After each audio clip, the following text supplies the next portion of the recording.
Nós vamos ler a partir do verso de número 8.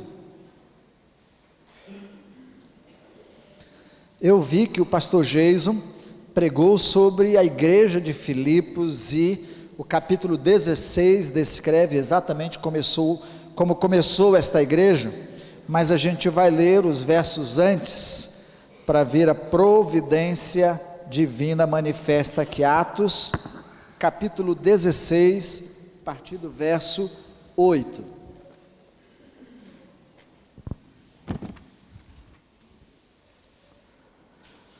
Eu sei que a projeção está aí, mas é bom você abrir a sua Bíblia, assim você guarda na sua versão e no seu coração o que você já tem acostumado a ler e a examinar. Diz assim, Atos 16, a partir do verso vou ler a partir do verso 6, que diz assim: e percorreram, esse pequeno instrumento faz toda a diferença, e percorreram a região frígio-gálata, tendo sido impedidos pelo Espírito Santo de pregar a palavra na província da Ásia. Chegando perto de Mísia, tentaram ir para Bitínia, mas o Espírito de Jesus não o permitiu. E tendo contornado Mísia, foram a Trode. À noite, Paulo teve uma visão na qual um homem da Macedônia estava em pé e lhe rogava dizendo: passa a Macedônia e ajude-nos. Assim que Paulo teve a visão, imediatamente procuramos partir para aquele destino, concluindo que Deus nos havia chamado para lhes anunciar o Evangelho. Tendo, pois, navegado de Trode, fomos diretamente para Samotéria e no dia seguinte a Neápolis. Dali fomos a Filipos, cidade da Macedônia, primeira do distrito da colônia romana. Nesta cidade permanecemos alguns dias. Amém? Esse texto fala de como Deus agiu e interviu na vida de Paulo, mudando a sua rota, o seu plano inicial de pregar o Evangelho numa determinada região, e como Deus o chama para passar a Macedônia e ajudar. Foi assim que o Evangelho chegou à Europa. Filipos era porta de acesso, porta de entrada para a Europa. Depois, na história de muito tempo, a Europa foi o berço do avivamento cristão e o berço do avivamento missionário. De lá saíram os missionários pregando o Evangelho para a Índia, para a China, inclusive para a América, e da América para nós. Esse movimento de despertamento missionário começou pela obediência de Paulo ao chamado, à direção do Espírito de Deus, que ele deveria mudar a sua rota naquele tempo, e só ficou em Filipos por alguns dias, e ali foi suficiente para pregar o Evangelho numa comunidade. Ganhou Lídia, e a comunidade cresceu e se fortaleceu, e se tornou uma forte igreja missionária, mantenedora e sustentadora dos projetos missionários de Paulo, e a igreja do coração de Paulo, a menina do coração de Paulo, a igreja, se a gente pudesse dizer assim, a mais amada pelo apóstolo Paulo, e também muito amou o apóstolo Paulo. Nós vamos compartilhar com vocês exatamente como aconteceu essa nossa ida para o Rio Grande do Sul, e como é que Deus faz conexões, como é que Deus cria a dinâmica de promover aquilo que é seu desejo e a sua vontade. Eu não vou querer fazer isso sozinho, porque tem algumas pessoas que estão conosco, que foram convidadas para me ajudar nesse partilhamento. Eu não disse o que eles devem dizer e o que eles vão fazer, mas eu vou convidar aqui o Fernando, vou convidar a Maiara, e vou convidar o Jean. Jean está por aí? Veio? Está ali. Então chega aqui, Jean. Ele bigodão, hein, Jean? Cresceu esse bigode. Cheguem aqui. Pastor Ricardo não pôde estar conosco, nem o convidei para não tirar da sua igreja, ele já ficou um tempo ausente. Podem subir, fiquem aqui comigo, né? Essa é a Maiara, era a nossa mídia. Graças a ela eu comecei a publicar as coisas no Insta. né? Então, esse é o Fernando, é o nosso coordenador do Impacto aqui no estado do Mato Grosso do Sul, das aventuras radicais é com ele, e esse é o Jean, que trabalha também com o Fernando, e é o homem da elétrica, do ar-condicionado. Desde que a gente chegou não tínhamos nos visto ainda, então esses faziam parte da nossa equipe daqui de Campo Grande, do Mato Grosso do Sul. Tinha o Pablo, que era do Instituto Federal, que mora em Aquidauana, e tinha o pastor Ricardo, que é pastor da igreja Deus Conosco, ali no bairro da Coab. Essa era a nossa turma, e o Loilson, que era de Sidrolândia. Ele hoje está testemunhando lá em Sidrolândia, com inveja, porque todos vocês estão aqui, ele está sozinho lá, né? Compartilhando e testemunhando o que Deus fez no Rio Grande do Sul. Loilson foi uma bênção nas nossas vidas. Esses 5, vocês vão ver no final, foram os remanescentes, né? Ficaram até o final. E aí eu vou compartilhar, mas eu vou deixar que eles façam uma saudação primeiro, compartilhando, dando uma saudação à igreja. Não compartilhem nada não, só saúde primeiro, tá bom? E depois vocês vão compartilhar. Graça e paz, irmãos. Com muita satisfação o convite do pastor estiver aqui. É um desafio tanto, então vou deixar para o final mesmo, deixar através dos vídeos falarem, né? Acredito que o que a gente desempenhou lá, realmente, através dos vídeos, é transformador. E só realmente vivendo, e muito vivendo, ainda falta palavras para expressar, né, pastor? Agradeço por estar aqui. Obrigado. Graças e paz, igreja. Eu sou o Jean, foi um privilégio estar com essa equipe maravilhosa.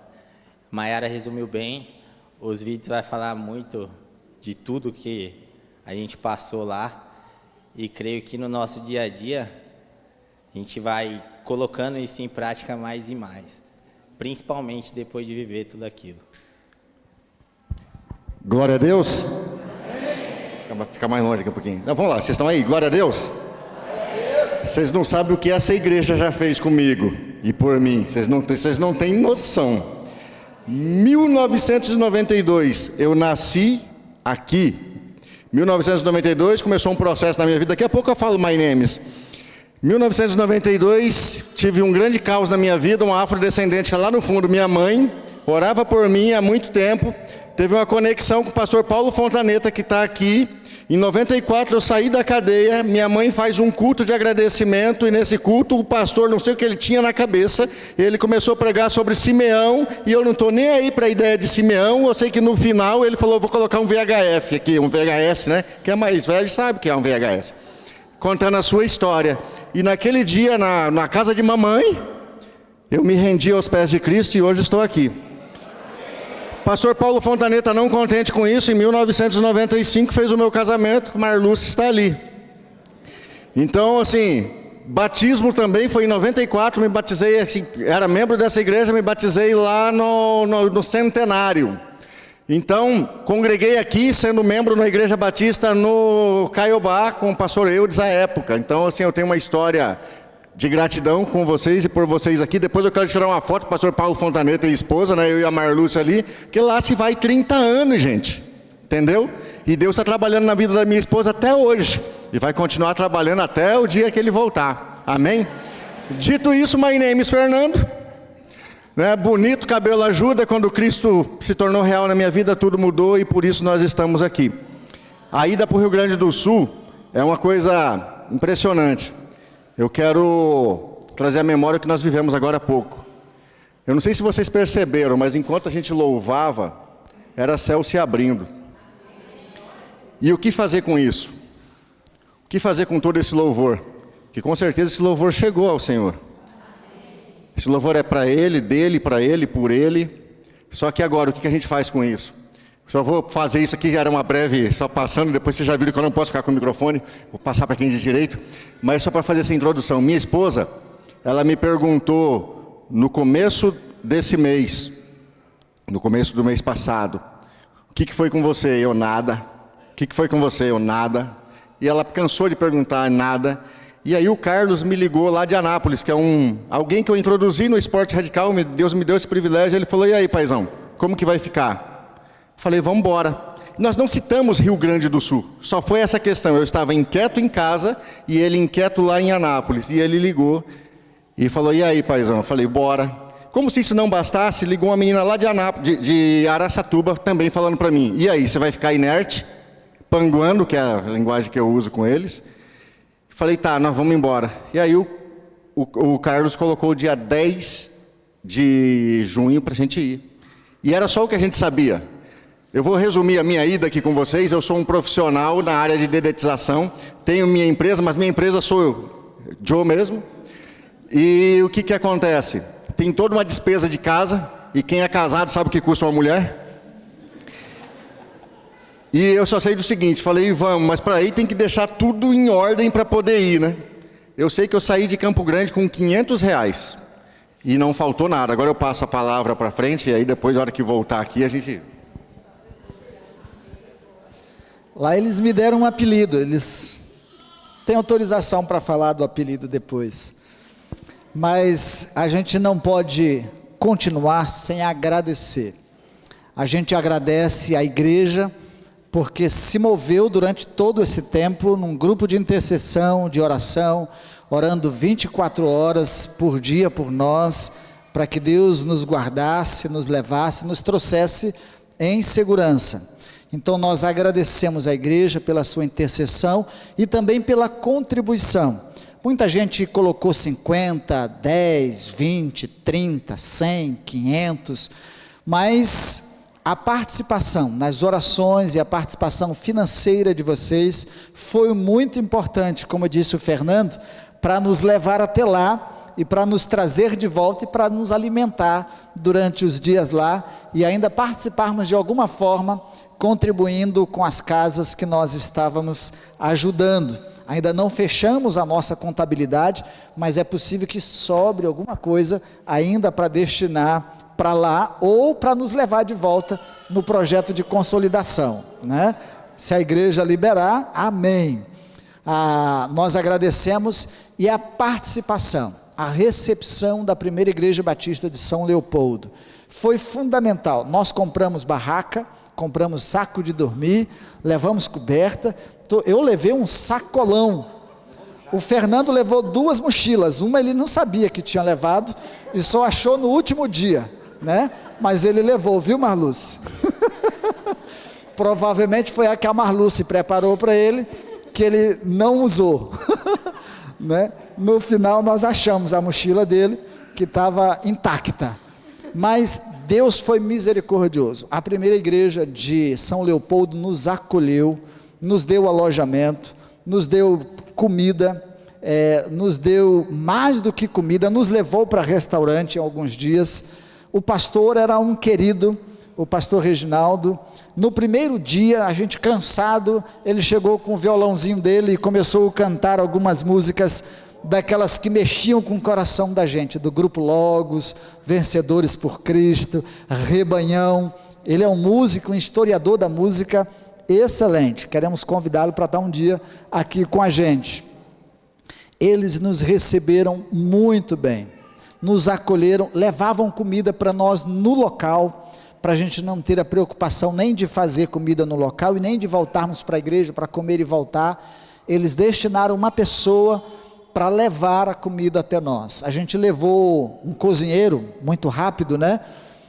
O nosso ligeirinho lá, mas a igreja montou uma equipe de cozinha também para nos ajudar. Então essa equipe de cozinha, eles estavam lá às 6 horas da manhã, nos ajudando no café da manhã, nos fornecendo. Então a gente é muito grato, imensamente grato à primeira igreja batista de São Leopoldo, porque a gente não sabia onde ia dormir, onde ia ficar, e como Deus faz conexões. Vocês vão ver essa palavra muito interessante, porque havia a proposta de ir, e aí permitam-me fazer essa ponte rapidinho, porque eu não sei, Deus tinha falado no coração dele, tinha falado no coração do Carlos, e tinha falado no coração do pastor Ricardo, mas eu só tinha um desejo, não tinha nenhum plano e projeto de ir para o Rio Grande do Sul.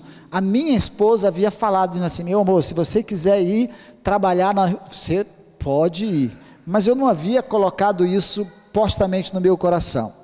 E um dia eu recebi uma mensagem da Energisa, dizendo que eu havia pedido consumo final da minha conta e que tinha sido efetivado o consumo final. Eu digo, eu não pedi consumo final da minha casa. Que negócio é esse? Catei a esposa e digo, vamos na Energisa resolver esse problema. Chego lá, encontro o pastor Ricardo, que por alguma providência de Deus, levou lá. Diz assim, pastor, que bom, eu tenho uma notícia para o senhor, eu tenho um projeto muito legal para o Rio Grande do Sul. Digo, estou dentro. Aí, pronto, foi só assim. E aí depois disso a gente fez a ponte, cheguei em casa e disse, pode ir. As filhas disseram, pode ir.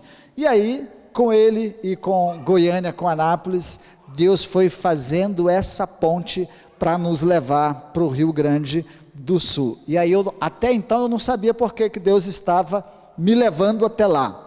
Depois vocês vão entender um pouco mais desse porquê. Essa era a nossa equipe de trabalho. Nós tentamos dividir as equipes, né? Tem a equipe geral, não se preocupem, era numa churrascaria, que o pastor levou a gente para a churrascaria, e deu um churrasco para nós, no estilo Rio Grande do Sul. Ali, essa é toda a equipe, os vermelhinhos e alguns outros.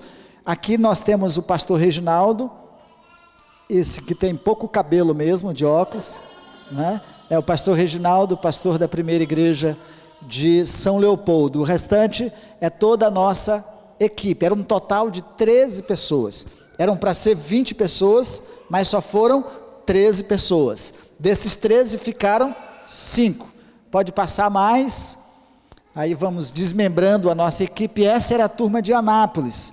Pastor Regis, pastor Carlos e os outros, o enfermeiro Tito era o nosso cozinheiro, e ali o casal dos fundos, um casal muito ponta firme também, que esteve conosco. E pode passar mais uma? Isso, e essa era a nossa equipe remanescente. Está faltando aí o Pablo e o pastor Ricardo, porque eles tiveram que voltar antes, por questão de saúde e também de agenda. Esses foram os que ficaram até o fim, até na quinta, né? A primeira turma veio embora no domingo e nós ficamos até a quinta-feira. Ok? Essa é a nossa equipe de trabalho. Pode aplaudir eles mesmo, eu deixo.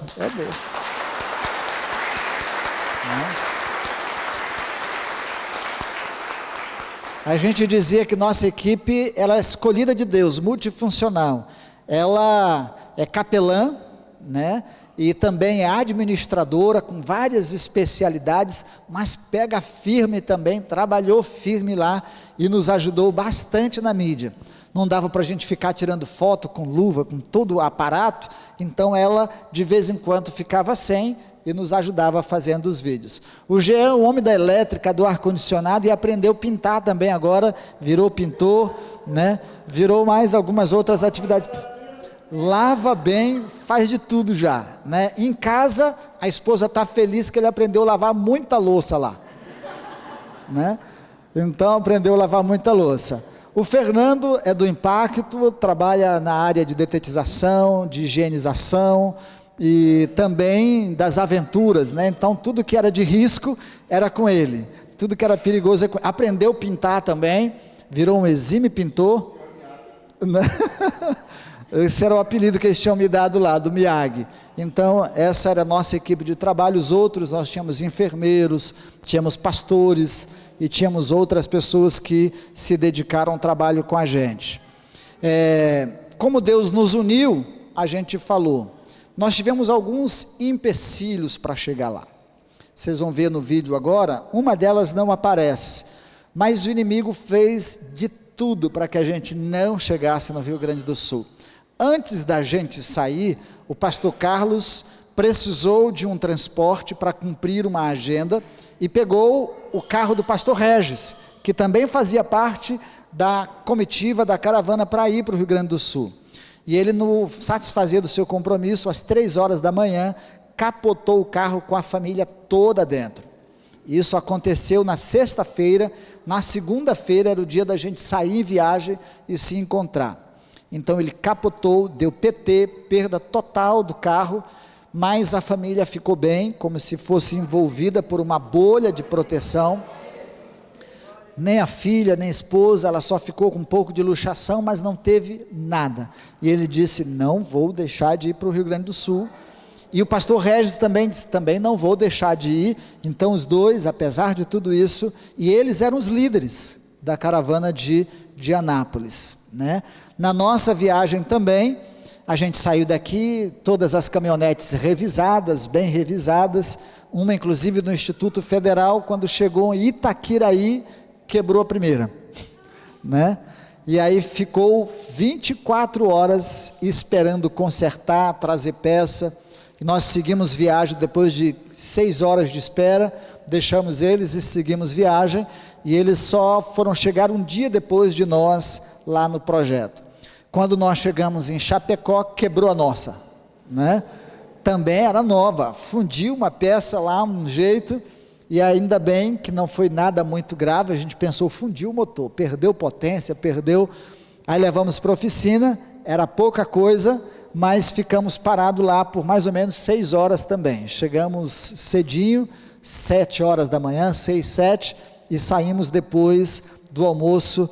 Vocês vão ver todas, e saindo de Chapecó, aí conhecemos alguém parado num quebra-mola na BR, na descida, e aí nós estávamos com a caminhonete muito cheia, muito pesada, com mais a carretilha atrás, o freio não foi suficiente para segurar, e aí um pequeno incidente, né? Vejam como foram os perrengues aí da nossa chegada para o Rio Grande do Sul.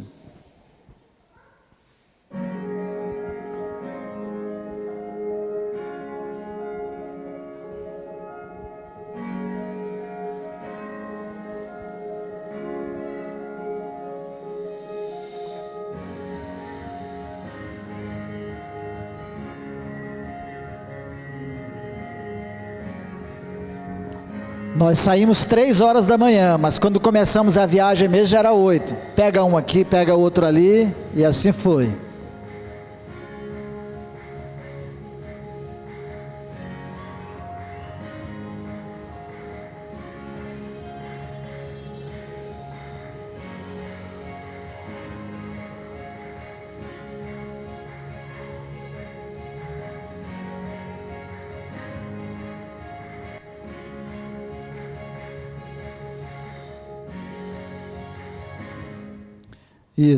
Isso é tão interessante porque a pessoa em quem nós batemos atrás e estávamos errados. Foi feita uma amizade, Jean, o Fernando, Maiara foi a primeira a socorrê-la, né, como mulher, chegando lá, virou amigo, e como ela tinha seguro, o filho dela quando chegou disse assim, nós vamos incluir a caminhonete de vocês no seguro como terceiro. Né? Então, quando dissemos para onde estávamos indo, queríamos fazer, então de alguma forma eles não chamaram a polícia, fizeram todo o BO e ainda nos abençoaram para consertar a caminhonete. Não sei se vai dar tudo certo, mas está a caminho aí do processo do seguro, tá bom? Querem falar alguma coisa sobre isso? Maiara, como é que foi seu recrutamento? É incrível, né? Deus faz umas conexões que aos nossos olhos é impressionante, só dá conta depois. O Impacto da Aventura eu conheci pela caravana missionária, através da Cibames, trabalhando junto, e aí eu procurando uma forma de também contribuir, além dos PIX, doações para o Rio Grande do Sul, acionei o Equipe Impacto, o pessoal que também, a Gi conhece você, né, Fernando, o pessoal, e aí eu falei assim, olha, quero estar lá, quero fazer de alguma forma a mais, né. E o mais impressionante desse dia mesmo da batida é que a gente ficou apavorada, a mulher aparentemente também estava apavorada, mas depois ela não queria soltar a gente, ela não queria mais ir embora, sabendo do nosso propósito, né, o propósito da nossa viagem, e o testemunho dela, ela falou assim, olha, é impressionante o trabalho de vocês deixaram tudo lá na cidade de vocês, de tão longe para ir para o Rio Grande do Sul, fazendo isso. Vocês têm certeza que vocês estão fazendo? Eu falei, sim, temos certeza. Ela falou assim, olha, Eu tenho uma vizinha que é batista, eu fiz um tratamento do câncer. Algumas vezes a minha vizinha me chamou para ir na igreja. Eu acho que eu vou dar uma voz de confiança para ela. Então, né, as coisas, por isso que o Fernando fala, né, que Deus quis que a gente encontrasse ela de uma forma inusitada. Não queríamos que fosse dessa forma, mas assim Deus quis. Então, é essas conexões que Deus faz para resgatar uma vida, né? Glória ao Senhor. Falar, gente?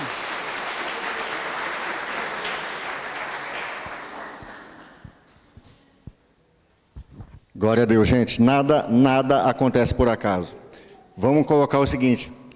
Nós estávamos sentados à mesa, eu preparo... O pessoal que anda comigo, eu tenho meu linguajar não é convencional. Deixa que o Espírito Santo vai fazer a amplificação no seu ouvido aí. Eu chamo o pessoal sempre para o jangal, né? Para as dificuldades.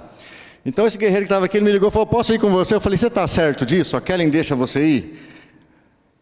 Vamos levar barraca, vamos levar charque, a gente vai cozinhar, lá vai estar frio. Não, quero ir, tal. Aí a Kellen deixou ele ir, pelo menos foi a informação que eu tive, né? E tá.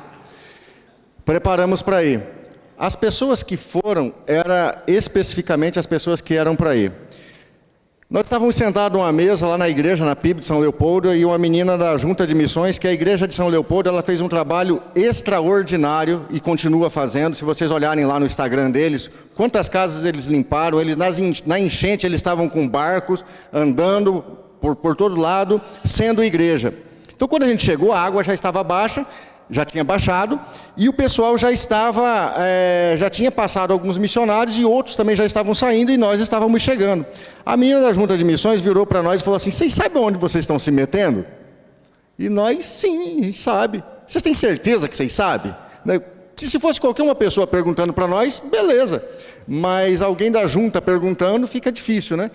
Aí ela falou, olha, entra lá no site das instituições que vocês estão indo para vocês verem. Não, mas a gente sabe, sim, que é Umbanda, Quimbanda. É nesse pessoal que nós fomos atender. Vocês têm noção do que é isso? E aí um rapaz de lá, o André, ele chegou para mim, acho que estava eu e o Jean, e ele chamou a esposa dele, numa gentileza, falou, vem cá, mulher. A mulher chegou, né? Fala para eles aí o que eu falo de crente. Aí ela pegou e falou assim, ele não negocia com crente, não gosta de crente, e foi a pessoa que nos serviu o tempo inteiro. Se vocês forem ver na nossa caminhonete quando bateu, estava com o farol tudo desbeiçado, aí ele foi, arrumou uma outra mulher lá e arrumaram fita. Nós chegamos aqui com o farol, parece que até arrumado, foi o carinho deles lá. Então Deus nos usou de uma forma extraordinária para chegar em lugares que convencionalmente nós não chegaríamos. Se não fosse a tragédia, nós não estaríamos dentro de uma instituição bancada pela Umbanda, pela Quimbanda.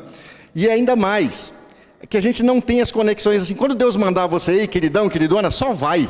É igual depois eu vou contar a história de alguém que chegou para mim e falou assim, esse pastor que você está com ele é muito doido, né? Eu falei, só sobe, velho. Estava chovendo e o pastor querendo pintar em cima do telhado. Ele está tomando remédio, alguma coisa assim. Chovendo e ele querendo pintar em cima do telhado, né? E alguém muito próximo chegou para mim e falou assim, aonde você arrumou esse pastor? Eu falei, só sobe, velho. Na chuva, subindo escada e pintando parede. Foi isso que a gente... Porque a gente entendeu que a gente tinha uma missão, a gente queria entregar algo. Só que quando eu falo que Deus ele escolhe pontos assim, pontos cardeais, o pastor Adonias é do Maranhão. Cara, eu não conheço o Maranhão, só ouço falar do Maranhão. Só que a fundadora da ONG que a gente estava, ela é do Maranhão, a família inteira do Maranhão. E a nossa preocupação sempre foi o seguinte, de boas obras, nós não vamos conquistar o céu pelas boas obras, ela faz parte, mas ela não é o fim. É claro que é algo que a gente tem que se ater. Mas eu sempre ficava me perguntando assim, a continuidade do que nós estamos fazendo. E aí vem o pastor Adonias do Maranhão. A fundadora de lá é do Maranhão, toda a família do Maranhão. Aí criou uma conexão com ele, que ele já vai contar para vocês aqui. Eu sei que na igreja, a fundadora da ONG, estava toda a família da ONG indo na igreja. Domingo passado eles mandaram para nós um vídeo mostrando que eles estavam indo na igreja. O pastor da igreja de lá, o pastor da PIB,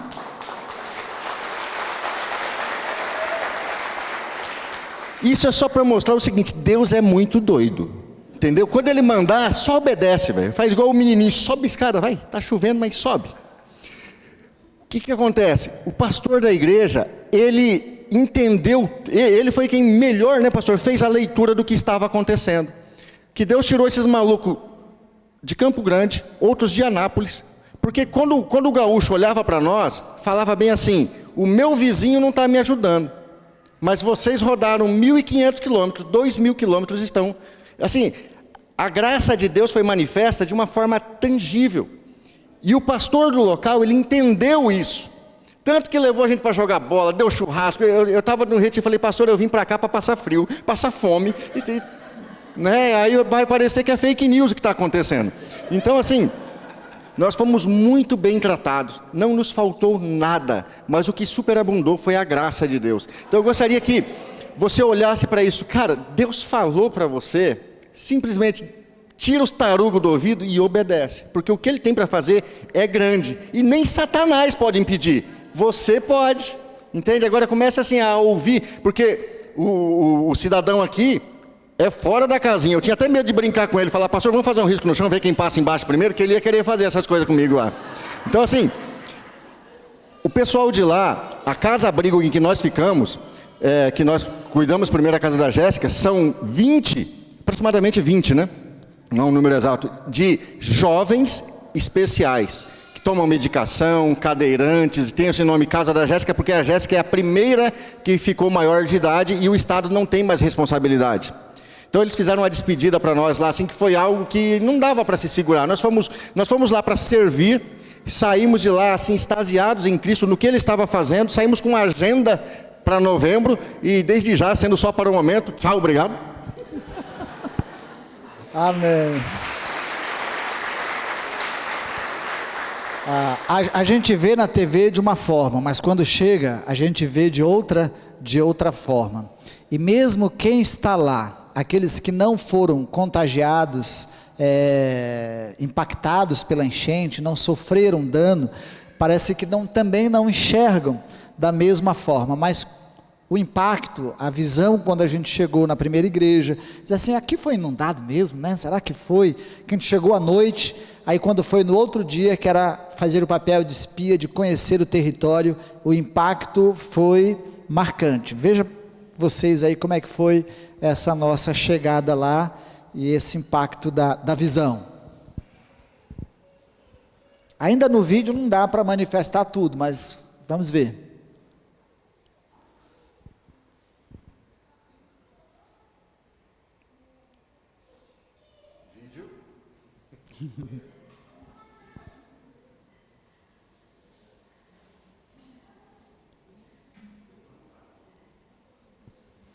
Travou a internet ali, mas vai rodar.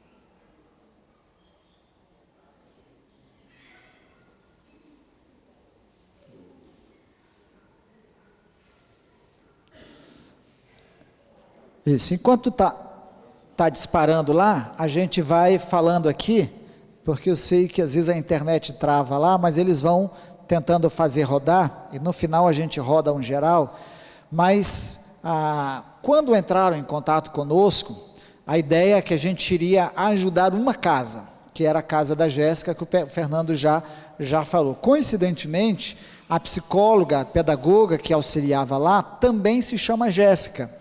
E a dona, a originária da casa, também é Jéssica, que é uma portadora de deficiência, ela é cadeirante, e aí a casa tem o nome dela. Quando ela entrou em contato conosco, ela pedindo ajuda para que a gente pudesse auxiliar, depois que a Defesa Civil liberasse para a gente ter a entrada, o acesso, e até nisso Deus foi providencial, porque a gente saiu daqui, quando as águas já haviam baixado, e já havia autorização para entrar. Só que ela estava tentando requerer o seguro para cobrir os custos, os prejuízos que a casa havia tido. E enquanto isso ela disse assim: olha, tem uma outra casa que é a MEP, será que vocês não podem ajudar também essa casa? Eu falei, Fernando, a nossa prioridade é uma, se for possível a gente ajuda a outra, mas nós acabamos ajudando de fato primeiro a casa que era a MEP, que era uma ONG que atendia 450, se não me engano, 480 crianças, em parceria com prefeitura e outras instituições, e atendia a comunidade também nas suas carências e na sua necessidade. Inclusive, o CRAS estava funcionando nesse tempo lá, em uma parte da casa devido à enchente. Mas, já dá para rodar? Beleza? Então vamos lá.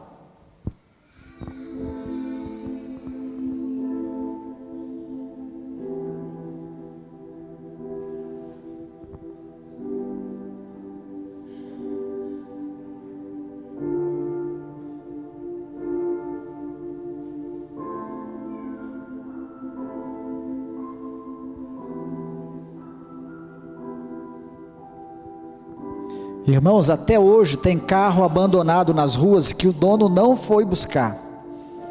São vários, pelas condições financeiras ou de identificação, ou de não condições mais de recuperação, os carros estão abandonados em algumas avenidas e ruas.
Isso, é impressionante porque o pastor Ricardo, quando ele chegou e ele vendo isso, ele passou em uma das casas que não tinha nada, aí tinha uma pessoa com um som ligado no louvor, numa adoração. Isso impactou, disse, mesmo diante de uma situação dessa, tem gente ainda que está adorando, agradecendo, exaltando, porque o que vocês viram ali é tudo que tinha na casa, não ficava nada.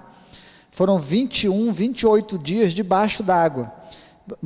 Passa um vídeo, tem um vídeo que é um do barquinho, para vocês terem ideia de que a primeira casa que nós fomos atender, como ela ficou debaixo d'água, e as casas que eram menores, mais baixas, ficaram totalmente imersas.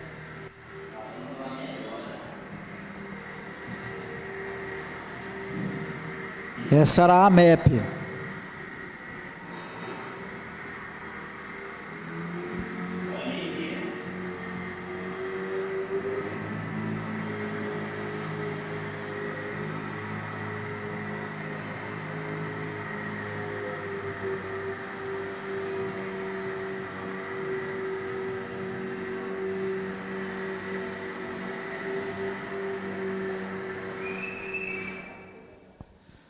Era assim que ficaram as casas, então não sobrou nada. Depois de 21 dias, guarda-roupa, geladeira, máquina de lavar, colchão.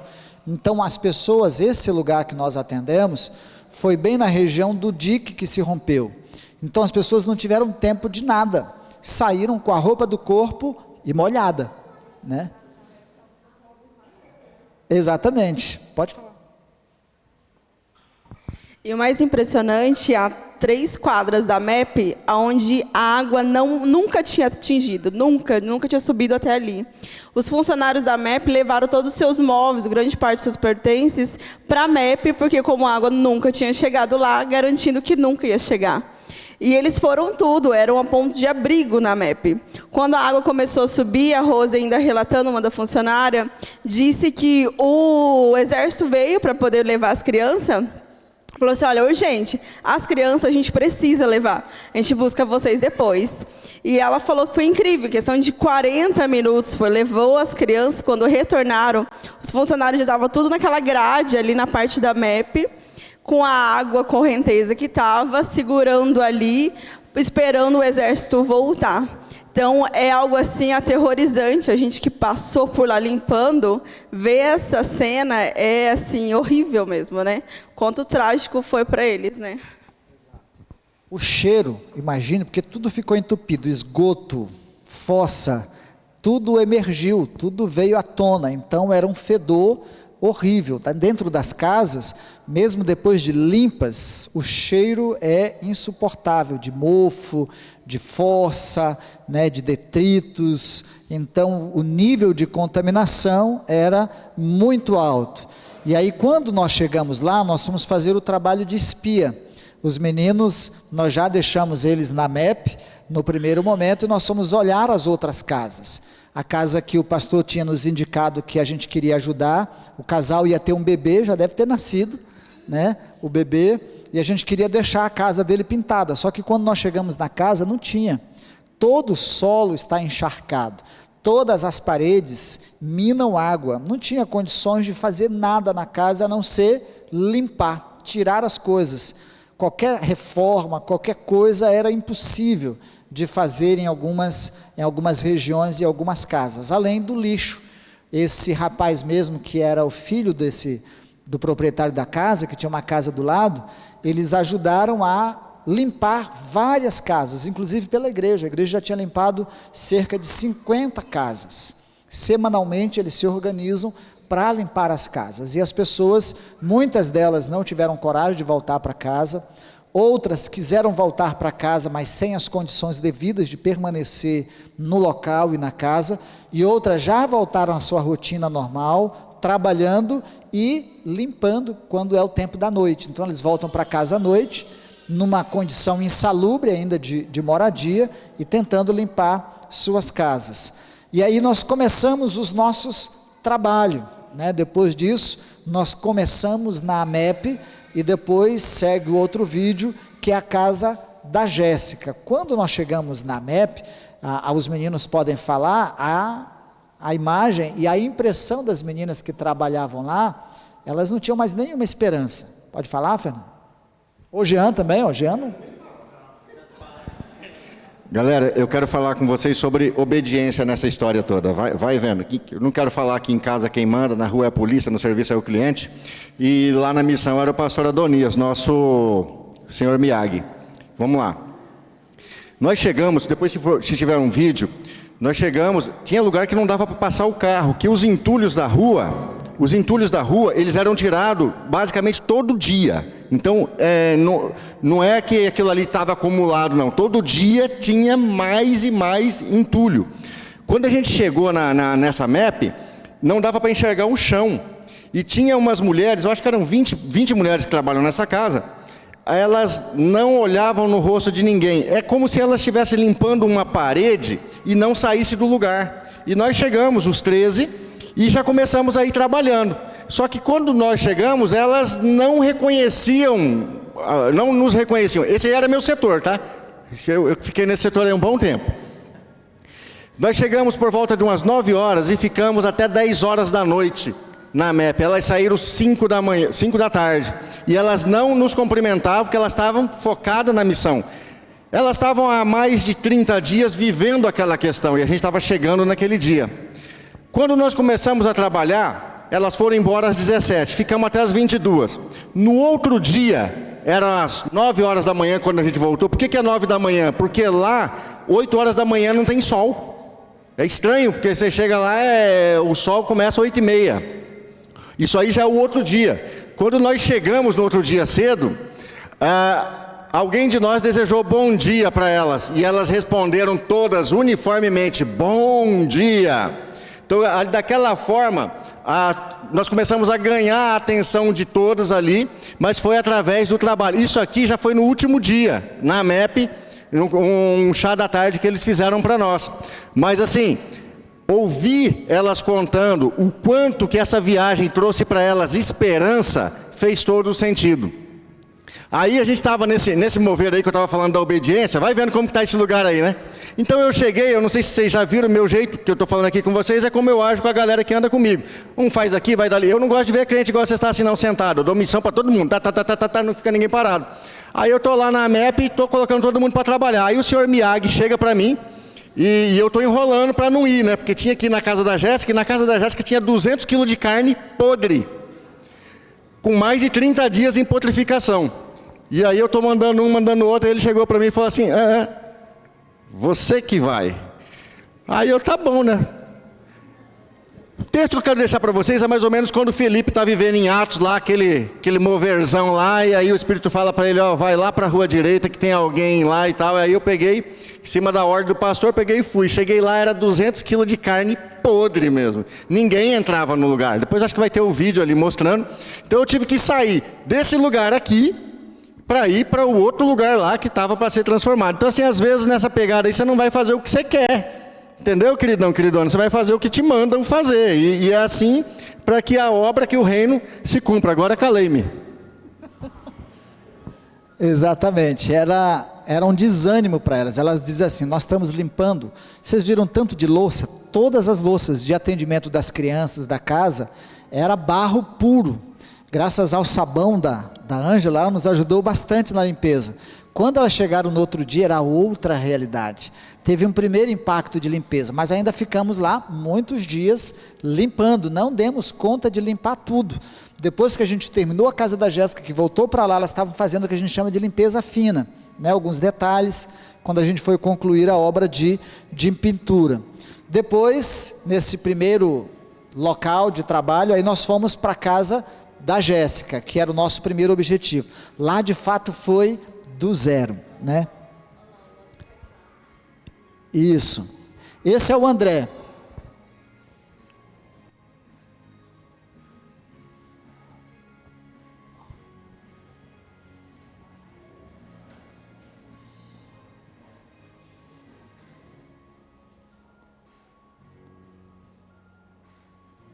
Isso era um quarto. A água foi até o segundo piso, cerca de 1 palmo acima.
Isso era a cozinha.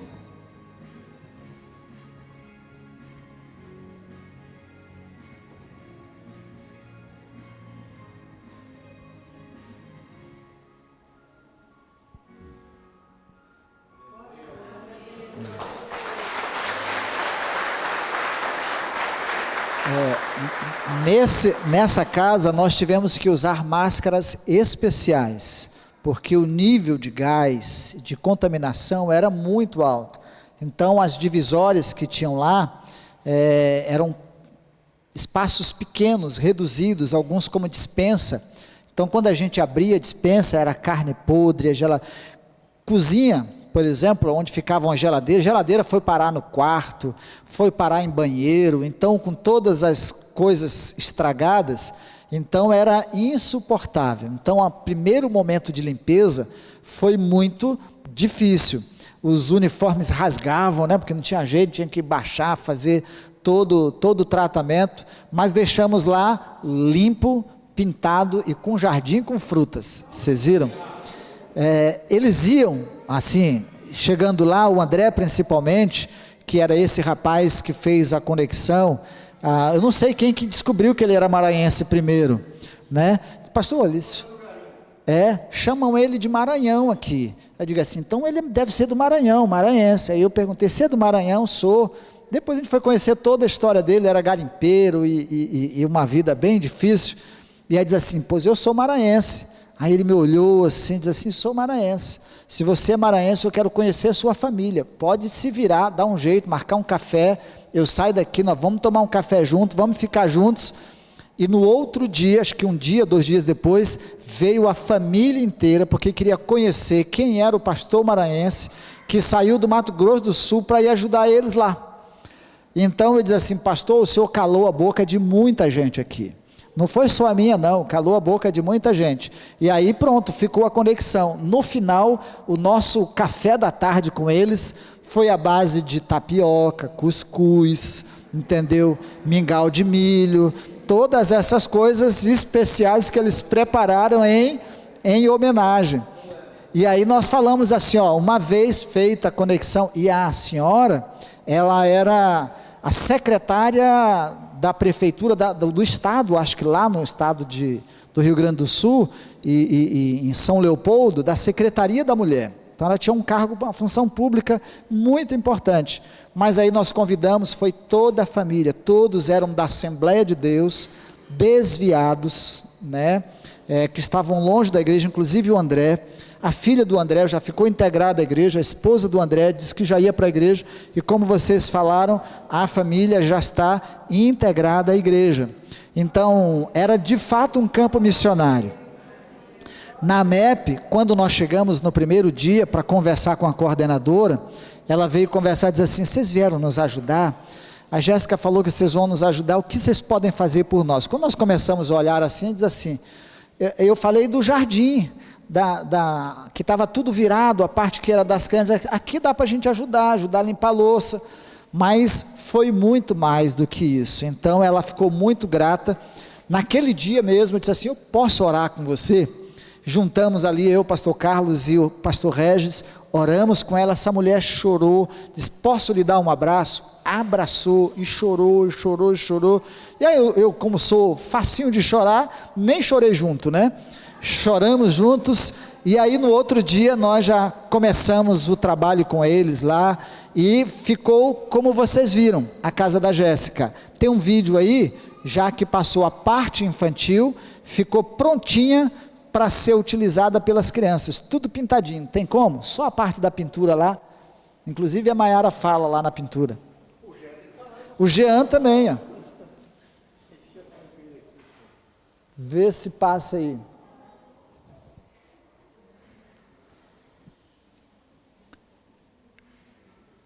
Isso, é esse aí mesmo.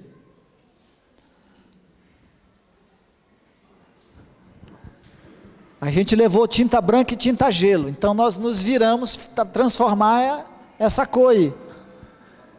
Nós nos viramos. Ficou a cor original.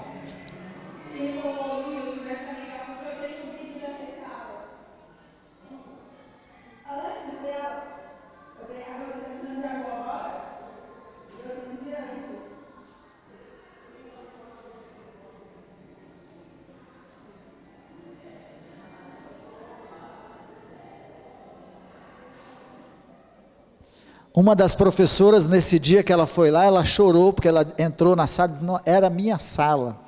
Vocês não imaginam como tinha ficado antes, e agora quando ela viu como ficou, pronta para recomeçar. Então, para vocês terem uma ideia, instituições como essas, elas não poderiam ser ajudadas até então, há uma fila de prioridades. Como é órgão do governo, o governo não pode mandar os funcionários limparem, porque é desvio de função, é improbidade administrativa. Se acontecer alguma coisa, então o Estado é responsável, a Prefeitura é responsável.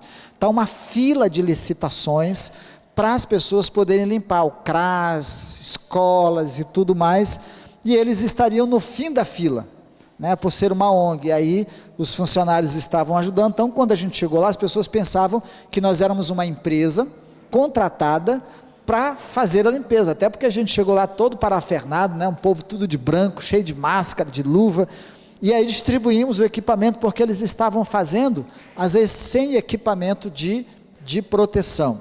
O André, para vocês terem uma ideia, no segundo dia de trabalho, segundo dia, não foi? Ele entrou em estafa. Todo o processo de inundação e depois de limpeza das casas, ele ajudando. Quando nós chegamos lá, parece que ele relaxou, ele entrou em colapso físico dele, não aguentou mais, foi para o hospital, o médico disse assim, você tem que parar imediatamente, o seu organismo colapsou. Aí ele veio falar com a gente, digo, não, vai para casa, toma o remédio, dorme, e ele dormiu durante 2 dias, descansou, mas no último dia ele não sossegou, ele foi para lá, pegou nossa caminhonete, levou para revisão, colocou combustível, fez de tudo, arrumou algumas coisas. Eu disse, André, mas não precisava dizer assim, não, eu aprendi com vocês, eu estou cuidando de quem cuida. Então vocês vieram cuidar de quem estava cuidando, agora eu quero cuidar de vocês. Então, para a gente terminar, ele foi fundamental. Ele realmente absorveu a ideia e ele hoje é essa visão. Ele vai vir para cá e a gente vai conhecer o André e a família dele que a gente quer apresentar para vocês. Nem todos aguentaram, né? Na chegada, algumas pessoas ficaram doentes. Pastor Ricardo trabalhou acho que um dia, no outro já ficou doente, não pôde mais trabalhar. Depois ele voltou mais para trabalhar um dia, mas bem devagar, precisou retornar antes. O Pablo também fez na primeira casa com a gente, na segunda casa, ele passou muito mal, não suportou, não aguentou, emocional ou fisicamente, ele não suportou, e precisou ficar distante do trabalho. Da turma de Anápolis também, 3 não puderam trabalhar efetivamente, e no final ficou mesmo essa turma aqui, com o Luilson, que era do Rio Grande, aliás, de Sidrolândia. A gente trabalhava de cedo até à noite. O pastor aconselhou a gente assim, eu aconselho vocês trabalharem menos, senão vocês não vão dar conta. Aí quando era 9 horas da noite, eu falava, Jean, tem um futebolzinho depois para nós, para desestressar, né? Ele dizia, pastor, o senhor tem certeza? Eu digo, sim, depois de todo esse trabalho tem que ter um desestresse, né? Tem que eliminar a cortisona aí do organismo. Ele diz assim, mas o senhor vai mesmo? E aí não tinha jeito, no último dia saiu um futebolzinho, dá uma olhada aí. E o Jean foi o artilheiro ainda. Ficamos nesse dia até 9 da noite trabalhando, e o futebol precisou ser agendado para as 10 horas da noite, mas nós fomos. Regado com um churrasquinho de linguiça, claro, para alimentar as figuras que tinham trabalhado bastante. Maiara comeu bem, o Jean nem se fala, o Fernando passava mal. Tem umas fotos aí do futebol, é foto.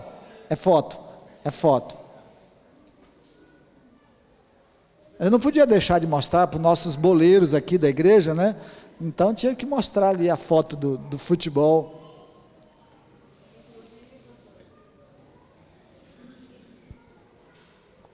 Inclusive, sobre a questão de trabalho e até às 9, olha o futebol do pessoal. O pastor Reginaldo falou aqui dos voluntários que passaram pela igreja, o acolhimento de lá. Nós fomos a equipe que mais trabalhamos até às 9, até às 10 da noite, né? Todo mundo parava antes. E sobre isso eu não tenho como falar se não fosse a graça do Senhor.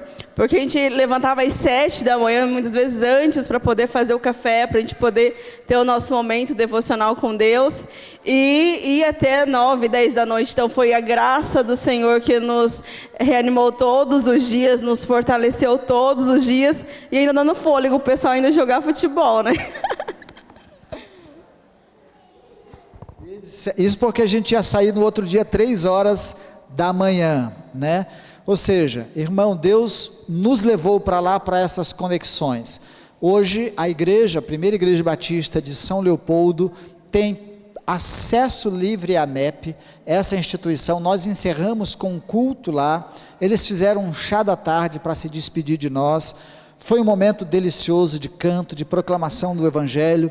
O pastor a equipe auxiliar dele já estão trabalhando numa conexão para desenvolver um projeto esportivo na região e atender em parceria com a comunidade. Então o pastor hoje tem amizade. Nós conversamos com a fundadora, que era psicóloga, uma senhorinha de 80 e poucos anos, e aí falamos do rever com ela, ela abriu o coração para a gente. Foi um tempo. Além desse tempo, a gente ainda tinha que atender as pessoas. Chegava na igreja, tinha um grupo daqueles que passaram pelos problemas para a gente atender como um aconselhamento e orientação de grupo. Deus abriu as portas. As duas instituições que fomos para lá como um campo missionário, nos recebeu, nos acolheu, nos tratou muito bem, recebeu a palavra de Deus de bom grado, e hoje a gente pode dizer de tudo que Deus tem feito.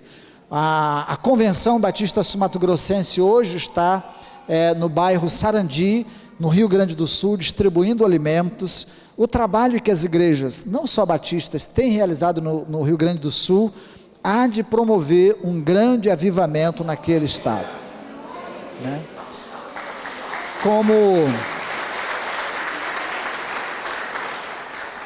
Como estas portas que foram abertas e muitas outras que estão sendo abertas, o Evangelho há de cair na graça, a igreja há de cair na graça da comunidade, e as pessoas hão de receber de Deus, e de lá haverá de vir um grande avivamento para nós também, né? É hoje um campo aberto. A proposta é que a gente volte, porque em novembro,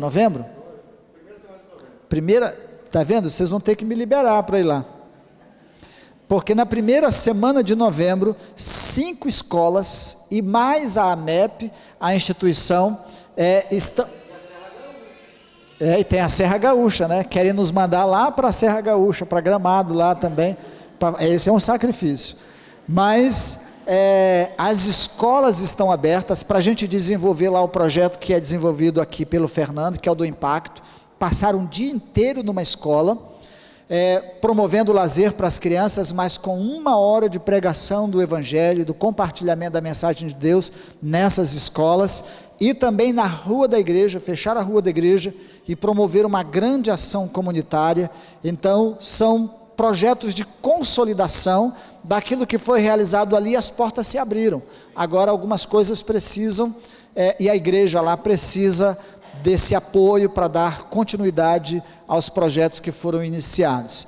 Se for vontade de Deus e permissão de Deus, que a gente chegue lá para estender essa consolidação do que iniciamos, seja assim para a glória de Deus, amém? Eu sei que Maiara já vai até antes, né? Já vai antes. O Jean diz que vai, então a esposa já vai liberar ali também. O Fernando já está liberado, Fernando? Né? Mais ou menos, né? E eu dependo da minha patroa e da igreja. Se eles me liberarem, nós vamos também, porque nossa agenda para novembro é bem apertada, os amados sabem disso. Por fim, irmãos, nós louvamos a Deus. Obrigado aos meninos que se dispuseram a ser instrumentos de Deus, participar e terem me convidado para ir para lá. Como provisão de Deus, Deus supriu as nossas necessidades, graças à Igreja Batista do Jardim Tarumã, as outras doações e a primeira Igreja Batista de Sidrolândia. Para vocês terem uma ideia, a Igreja de Sidrolândia depositou R$4.000, se não fosse esse dinheiro a gente não tinha consertado as caminhonetes, não tinha conseguido resolver todos os problemas e chegado lá, e ainda nos deu o privilégio de voltar por Florianópolis, né? Fazer um raft, vocês, e eu ver as minhas filhas, e eu ainda ver uma pesca de tainha, olha só, né? Então, nós vamos passar o vídeo final, que é um resumão de tudo, e depois dos vídeos, nós vamos orar pelo Rio Grande do Sul, orar pela equipe que está lá da Convenção Batista Sul-Mato-Grossense, é tanto que eles pediram mais apoio. Eles levaram uma quantidade de alimentos, foi insuficiente para atender, e está indo uma segunda equipe, e eles estão pedindo extrato de tomate, leite, e algumas coisas que eu vou publicar segunda-feira na nossa rede social, para quem quiser contribuir, traz aqui, a gente leva para a convenção. Na quarta-feira, eles estão enviando para o Rio Grande do Sul, não para São Leopoldo, mas para Porto Alegre, né, no bairro Sarandi, onde eles estão trabalhando. Vamos ver um resumão, o último vídeo lá, aquele maiorzinho, e a gente encerra.